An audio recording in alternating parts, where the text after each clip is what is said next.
ஓம் சாந்தி 22/6/2026 சாகார முரளியின் முக்கியமான கருத்துக்கள். பாபா சொல்கிறாங்க, இனிமையான குழந்தைகளே, குழந்தைகளாகி உங்களுக்கு சேவை செய்வதற்காக தந்தை வந்திருக்கின்றார். நீங்களும் தந்தைக்கு சமமாக ஆகி அனைவருக்கும் சேவை செய்யுங்கள். பாபா குழந்தைங்களுக்கு டைரக்ஷன் கொடுக்குறாரு. நான் உங்களுக்கு சேவை செய்ய வந்திருக்கேன். அதே போல் நீங்கள் எனக்கு சமமாக முதல்ல மாறணும். மாறி பிறகு தான் நீங்கள் மற்றவர்களுக்கு சேவை செய்யணும்.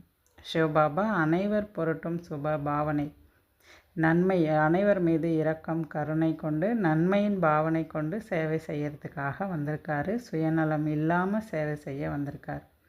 அதே போன்று குழந்தைகள் கூட முழு உலகத்தின் பொருட்டும் நன்மையினுடைய பாவனை வைக்கணும்.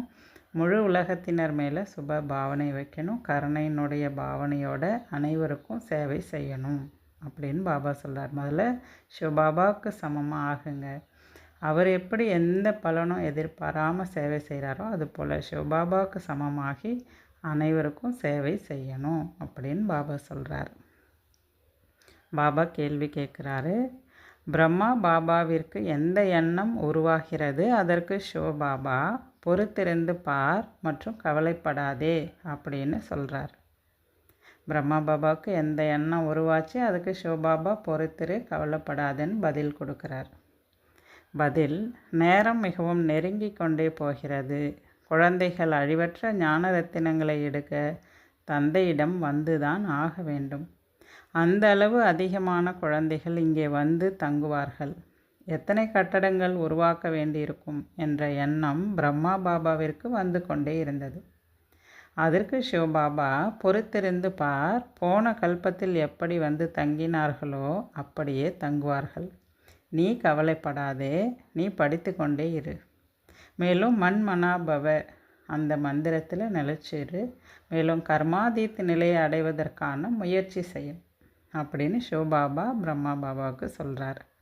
உங்களுடைய வேலை படிக்கணும், பாபாவை நினைவு செய்யணும், கர்மாதீத் நிலையை அடைய முயற்சி செய்யணும், அவ்வளோதான். மற்றபடி எல்லா விஷயங்களும் கல்பத்துக்கு முன்னாடி எப்படி நடந்ததோ அப்படியே நடக்கும். அது எல்லாமே சிவபாபாவினுடைய பொறுப்பு. அவர் பார்த்துப்பாரு, நீங்கள் எந்த கவலையும் படாதீங்கன்னு பாபா வந்து சொல்கிறார்.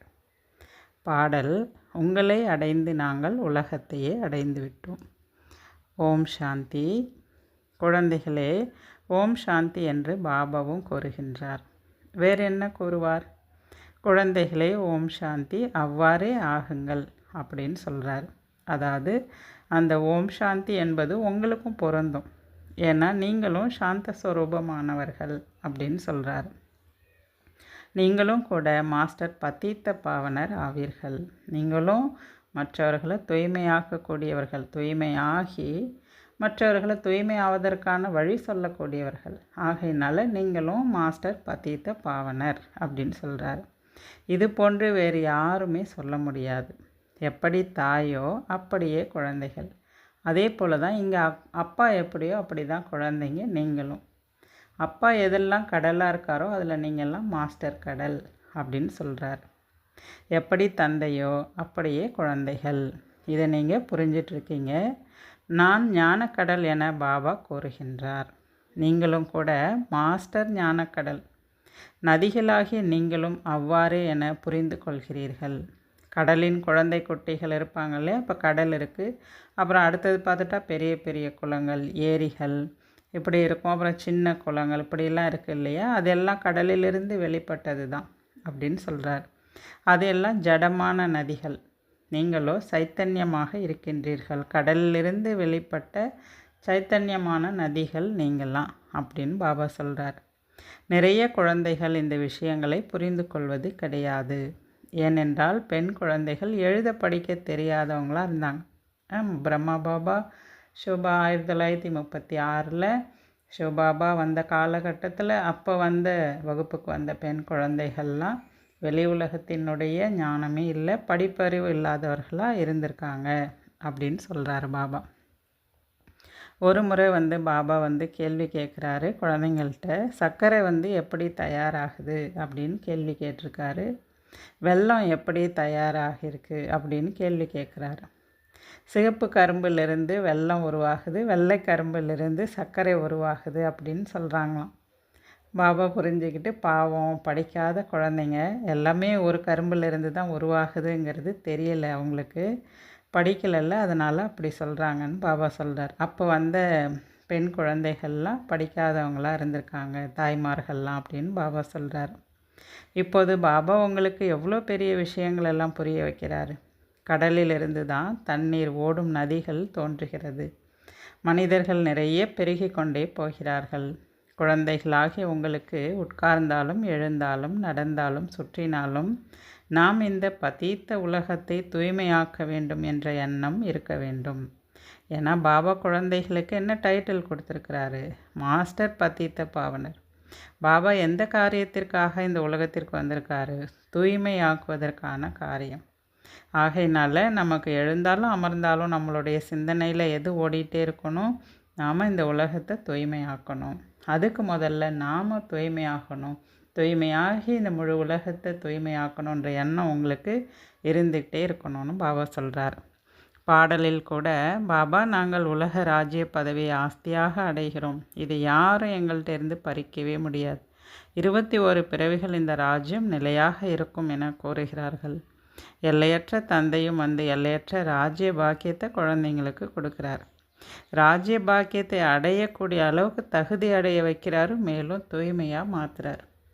ஆக இப்பேற்பட்ட தந்தை யாருக்கும் கிடைக்க மாட்டாங்க. இந்த காரியத்தை இந்த உலகத்தில் எந்த ஒரு மனிதரும் செய்ய முடியாது அப்படின்னு பாபா சொல்கிறார். அடுத்து பாபா சொல்கிறாங்க, குழந்தைகளே மன் மனாபவ, அதாவது தந்தையை நினைவு செய்ய சொல்கிறார். அடிக்கடி குழந்தைகளுக்கு எச்சரிக்கை கொடுக்குறார். அப்பா மற்றும் ஆஸ்தியை நினைவு செய்யுங்க. மற்ற கருத்துக்களை மறந்தாலும் இதை மறக்கவே கூடாது. ஏன்னா இது ரொம்ப ரொம்ப முக்கியம். தந்தை தான் பதீத்த பாவனர், தூய்மையற்றவர்களை தூய்மையாக்கக்கூடியவர் அப்பா தான். ஆக தந்தையை வந்து நினைவு செய்யணும்னு சொல்கிறார். தூய்மையாவதற்கான யுக்தியை வந்து பாபா கற்றுக் கொடுக்குறாரு. நீங்கள் சதோ பிரதானமாக இருந்தீர்கள் என பாபா கூறுகின்றார்.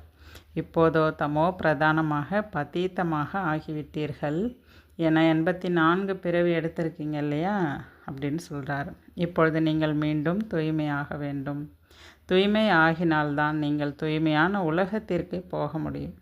நிராகார உலகமும் கூட தூய்மையான உலகம்தான். பிறகு நிராகார உலகத்திலிருந்து இந்த சாக்கார உலகத்துக்கு நீங்கள் வரணும். சாக்கார உலகம் கூட தூய்மையாக இருக்குது. எந்த உலகத்தை சொல்கிறாரு? சத்தியுகம், திரேதாயுகம். அப்போ அங்கேயும் போகணுன்னா அதுக்கு தூய்மை ரொம்ப ரொம்ப அவசியம். ஆகையினால இப்போ நீங்கள் தூய்மையாக ஆகணும். தூய்மையாக ஆகணுன்னா மன்மனா பவ என்ற மந்திரத்தில் நிலச்சிருங்க. தந்தையை நினைவு செய்யுங்க அப்படின்னு சொல்கிறார். புது உலக ஸ்தாபனை பழைய உலகத்தின் அழிவு என பாடப்பட்டிருக்கிறது என நீங்கள் புரிந்து கொள்கிறீர்கள்.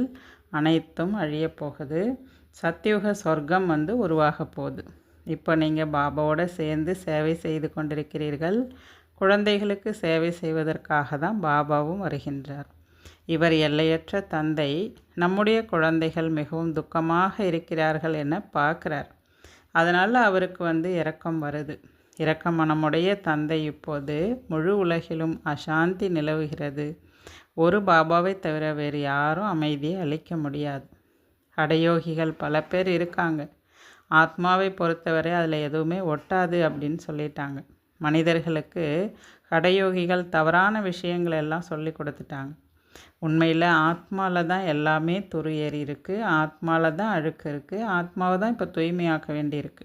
இந்த விஷயங்கள்லாம் வேறு யாருக்குமே தெரியாது. ஆத்மாவை தான் பாபா தூய்மையாக்க வராரு. இப்போ ஆத்ம ஞானத்தை கொடுத்து ஆத்மாக்களை தெளிவுபடுத்துகிறார். இது பாவ ஆத்மா, இது நிறைய பாவம் செஞ்சுருக்கு, இது மகான் ஆத்மா, இது புண்ணிய ஆத்மா அப்படின்னு ஆத்மாவுக்கு தான் சொல்லப்படுது. மகான் பரமாத்மா என்று பரமாத்மாவுக்கெல்லாம் சொல்கிறது கிடையாது.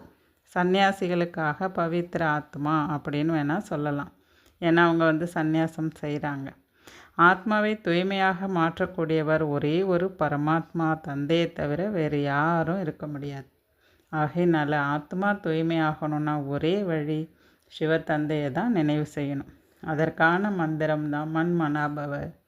இந்த வசீகர மந்திரத்தின் மூலமாக தான் நீங்கள் 5 விகாரங்களை வெற்றி அடைகிறீங்க.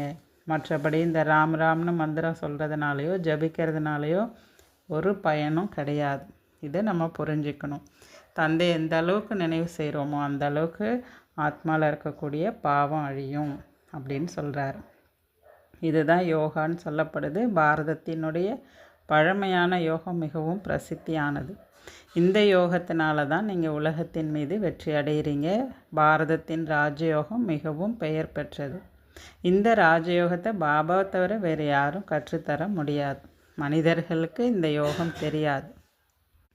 மனிதர்கள் ஒருபொழுதும் ராஜயோகத்தை கற்றுத்தர முடியாது. அதே போல் மனிதர்களை ஒருபோதும் பரமபிதா இறை தந்தை அப்படின்னு சொல்லவும் முடியாது.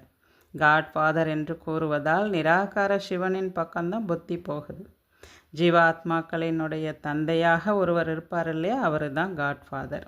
ஆத்மா ஒரு உடலை விட்டு இன்னொன்றை எடுக்குது. நிராகார தந்தையினுடைய பெயர் தான் சிவன். உங்களுக்கு ஒரே பெயர், ஆத்மா எல்லாருக்கும் ஒரே பேர் தான். ஆத்மா சரீரத்தை எடுக்கும்போது தான் அந்த உடலுக்கு வெவ்வேறு பெயர் வைக்கப்படுது. பரமபிதா பரமாத்மா கூட சரீரத்தில் வந்து தான் ஞானம் கொடுக்குறார். இவருக்காவது பிரம்மாவுக்குன்னு தனக்குன்னு ஒரு பெயர் இருக்குது, ஆனால் எனக்கு உடல் ரீதியாக எனக்கு எந்த பேரும் கிடையாது அப்படின்னு சொல்கிறார். நான் அது போல் மறுபிறவியில் வருவதும் கிடையாது. நான் குழந்தைகளாகிய உங்கள் அனைவருக்கும் தந்தையாக இருக்கிறேன். சிவபாபாவின் வாரிசுகளாகிய நீங்கள் அனைத்து ஆத்மாக்களும் சகோதரர்கள். இந்த குஷியின் அளவு உங்களுக்கு அதிகரிக்கணும்னு சொல்கிறார். நமக்கு யார் தந்தையாக கிடைத்திருக்கிறார், நமக்கு எல்லையற்ற தந்தையிடமிருந்து எப்படிப்பட்ட ஆஸ்தி கிடைக்கிறது, இதெல்லாம் நினச்சி உங்களுக்கு குஷியினுடைய அளவு அதிகரிக்கணும். அதே போல் குழந்தைகளை பார்த்து கூட சிவபாபாவுக்கு குஷியினுடைய அளவு அதிகரிக்குதான். குழந்தைகளாகிய நீங்கள் நரகவாசியிலிருந்து சொர்க்கவாசி ஆகணும்னா தந்தையை நினைவு செய்யணும், அப்பா மற்றும் ஆஸ்தியை நினைவு செய்யுங்க அப்படின்னு சொல்கிறாரு. இப்பொழுது கர்மாதீத்த நிலையை அடையணும், அதுக்காக நம்ம தூய்மையாகணுன்ற எண்ணம் குழந்தைகளாகிய உங்களுக்குள்ளே இருக்கணும். ஏன்னா நினைவுனால தான் ஆத்மா தூய்மையாகும். பாபா மிகவும் எளிதான விஷயங்களெல்லாம் சொல்லி புரிய வைக்கிறாரு. பாபாவை நினைவு செய்கிறது கூட மிகவும் சகஜம்தான். பாருங்கள், பசுவின் குழந்தைகளுக்கு தாயினுடைய நினைவு வந்ததும் கத்துது, அதுவோ விலங்கு. அதுபோல் குழந்தைகளாகிய நீங்களும் கூட பக்தியில் கத்தி கூச்சலிட்டீங்க. இன்னும் போக போக இன்னும் நிறைய பேர் கூச்சலிடுவாங்க, கதறுவாங்க. ஏன்னா துக்கம் தாங்காது. துக்கம் தாங்கலைன்னா யாரை நினைவு செய்வாங்க? தன்னால் தன்னுடைய தந்தையை தான் நினைவு செய்வாங்க. ஆனால் யார் எங்கே இருக்காருன்னு தெரியாமல் நினைவு செய்வாங்க. ஆனால் உங்களுக்கு எல்லாமே தெரியும் இல்லையா? தெரிஞ்சிட்டும் நீங்கள் என்ன பண்ணணும்? நினைவு செய்யணும். அப்பேற்பட்ட தந்தையால் தான் நம்முடைய பாவம் போகும், துக்கம் நீங்கும், நமக்கு சாந்தி கிடைக்கும். ஆகையினால தந்தை வந்துட்டார், விநாசம் கண்டிப்பாக நடக்குங்கிறது உங்களுக்கு தெரியும். ஆகையினால நீங்கள் நேரத்தை வீணாக்காமல் தந்தையை நினைவு செய்யணும்னு சொல்கிறார். பாரதவாசிகளாகிய உங்களின் தேவி தேவதா தர்மத்தின் சாஸ்திரம்தான் இந்த கீதை. மற்றவையெல்லாம் சிறியதாக இருக்கிறது. அந்த அளவுக்கு மற்றதுகளுக்கு மகிமை கிடையாது. அனைத்தையும் விட உயர்ந்தது பிராமண தர்மம். பிராமணர்களின் வேலையே கதை சொல்வது தான். நாங்கள் பிரம்மா குமாரிகள், பிரம்மாவின் குழந்தைகள், எங்களுக்கு தந்தையின் சொத்து கிடைத்து கொண்டிருக்கிறது என நீங்கள் சொல்லலாம் அப்படின்னு பாபா சொல்கிறார். நல்லது. தாரணைக்கான முக்கிய சாரம். முதல் பாயிண்ட் பாபா சொல்கிறாரு, நாடகத்தின் ஒவ்வொரு ரகசியத்தையும் தெரிந்து கொண்டு எந்த விஷயத்தை பற்றியும் கவலைப்படக்கூடாது. படிப்பை படித்து கொண்டே இருக்க வேண்டும். மன்மனாபவ ஆகி கர்மாதீத் நிலையை அடைய சிந்திக்க வேண்டும். தன்னை தூய்மையாக சதோ பிரதானமாக ஆக்கிக்கொள்ள வேண்டும். ரெண்டாவது பாயிண்ட் பாபா சொல்கிறாரு, ஆத்மாக்களாகிய நாம் சிவபாபாவின் வாரிசு, தங்களுக்குள் சகோதரர்கள். சிவபாபாவிடமிருந்து ஆஸ்தி அடைந்து கொண்டிருக்கிறோம். இந்த மகிழ்ச்சியில் இருக்க வேண்டும். நம்ம எல்லாரும் சிவபாபாவுடைய வாரிசு. நமக்குள்ளே என்ன சம்பந்தம்? சகோதர சம்பந்தம். நம்ம இப்போ சிவபாபாவிடமிருந்து ஆஸ்தி எடுக்கிறோன்ற மகிழ்ச்சியில் இருக்கணும்னு சொல்கிறாரு. பாபா வரதானம் சொல்கிறாங்க, உள்முகமாக தன்னிலையில் நிலை பெற்று தனது மற்றும் தந்தையின் ரூபத்தை வெளிப்படுத்தும் உண்மையான சிநேகி ஆகுங்கள். நீங்கள் உள்முகமாக உங்களுடைய ஸ்டேஜில் நிலையாக இருங்க. அப்படி இருந்து தன்னுடைய ரூபம் மற்றும் தந்தையினுடைய ரூபத்தை வெளிப்படுத்தக்கூடிய உண்மையான சிநேகியாக ஆகுங்கன்னு பாபா வரதானம் கொடுக்குறார். வரதானத்துக்கு விளக்கம் சொல்கிறாரு, தன்னிலையில் நிலை பெற்று உள்முகமாக இருப்பவர்கள் எந்த பௌதீகமான விஷயத்திலும் மூழ்கிவிட மாட்டார்கள். பழைய உலகம், உறவுகள், செல்வம், பொருட்கள் போன்ற அல்பகால காட்சிகளால் ஏமாற்றமடைய மாட்டார்கள்.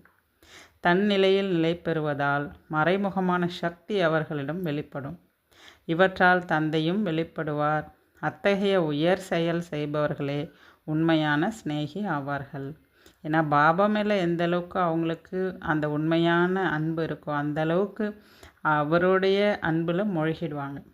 அவருடைய ரூபம் இவங்களுடைய ரூபத்தில் நிலச்சிருந்து அவருடைய அன்பில் மூழ்கி போயிடுவாங்க. வெளி உலக கவர்ச்சிகளில் அவங்க ஈர்க்கப்பட மாட்டாங்க அப்படின்னு சொல்கிறாரு. பாபா ஸ்லோகன் சொல்கிறாரு, நம்பிக்கை மற்றும் பிறப்புரிமை எனும் பெருமையில் இருந்தால் மனம் வேதளிக்காது. அவ்யக்த இஷாரா, சதா மகிழ்ச்சியாக இருக்க வேண்டும் என்றால் தங்களது சுபாவத்தை சரளமானதாக ஆக்கிக் கொள்ளுங்கள். சகிப்புத்தன்மை உடையவர் ஆகுங்கள். தூய்மையும் சரளத்தன்மையின் அடையாளமே. எவ்வளவு சரளமோ அவ்வளவு தூய்மையும் உள்ள போதே சுபாவம் சரளமாகின்றது. சரள சுபாவம் உள்ளவர் மாறுவேடம் கொள்பவராக ஆவார். அத்தகைய சரள சுபாவம் உள்ளவர் சதா முகமலர்ச்சியுடன் அனைவரையும் கவரக்கூடியவராக இருப்பார். நல்லது. ஓம் சாந்தி.